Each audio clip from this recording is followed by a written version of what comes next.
রমজানের শুরুতে যদি মেয়ের বাড়িতে ইফতার দেয়া হয় তাহলে তো কোনো কথাই নেই, কিন্তু যদি একটু দেরি হয়ে যায় তাহলে এটা নিয়ে মেয়েকে অনেক কটু কথা শুনতে হয়। হ্যালো এভরিওয়ান, আসসালামু আলাইকুম। কেমন আছেন সবাই? রোজি ফ্যামিলি ব্লগ থেকে নতুন আরেকটি ভিডিও নিয়ে চলে এলাম। ভিডিওটি শেষ পর্যন্ত দেখার অনুরোধ রইল। ভিডিওটি দেখার আগে অবশ্যই একটি লাইক দিয়ে ভিডিওটি দেখা শুরু করবেন। আজ মাহে রমজানের রহমতের পঞ্চম দিন। সবাইকে মাহে রমজানের অনেক অনেক শুভেচ্ছা।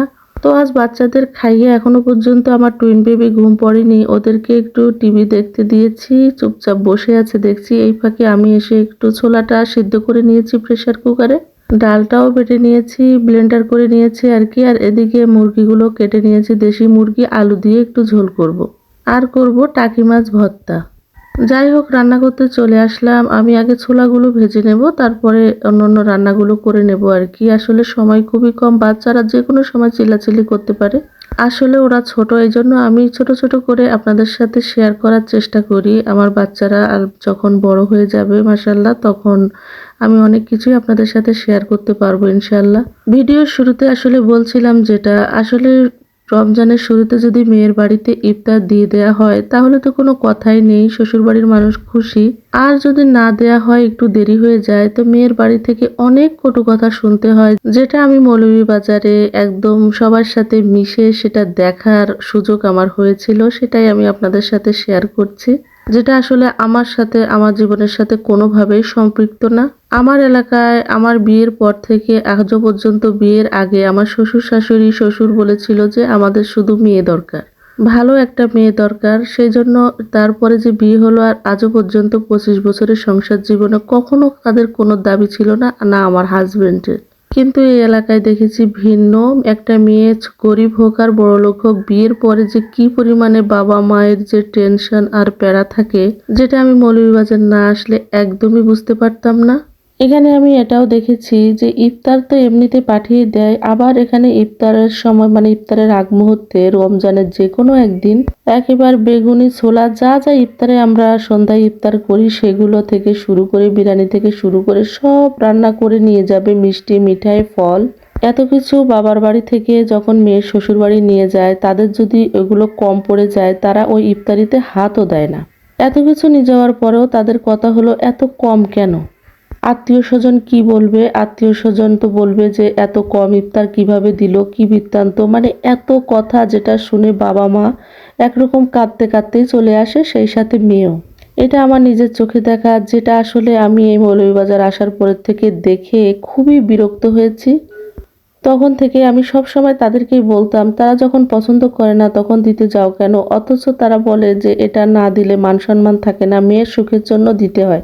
আমার প্রশ্ন হলো, শ্বশুরবাড়ির মানুষ ঠিক আছে, মেয়ের বাবা মা দেয়, কিন্তু শ্বশুরবাড়ি তাদেরও তো মেয়ে আছে, তাদেরও তো দিতে হয়। তখন তাদের এরকম অপমান করলে তাদের কেমন লাগে?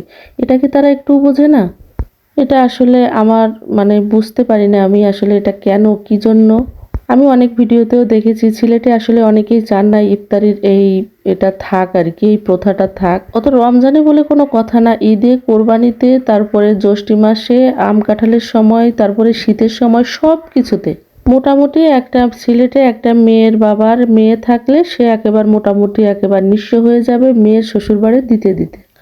মানে এটা দেখে আমার কাছে খুবই যেমন খারাপ লাগে তেমন খুব রাগও হয়। আমার পরিচিত অনেকেই আছে, যখন বাবার বাড়ি থেকে ইফতার দেয় শ্বশুরবাড়িতে দেওয়ার পরে আমাকেও কিছু দিতে আসতে চায় ভালোবেসে। তো আমি একদম বলে দিয়েছি, তোমার শ্বশুরবাড়িতে দিতে চাও দাও, কিন্তু কখনো আমার বাসায় কোনোদিন কোনো ইফতার নিয়ে আসবে না।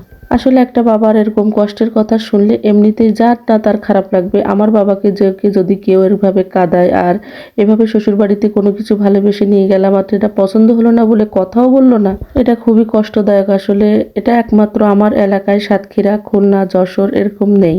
আমি জানি না, আসলে আমি বাংলাদেশের যে কোনো জায়গায় এভাবে থাকিনি, তবে আমার নানার বাড়ি খাগড়াছড়ি, ওখানেও দেখেছি এমন প্রথা আছে, কিন্তু সাতক্ষীরা, যশোর, খুলনা এমন প্রথা নেই।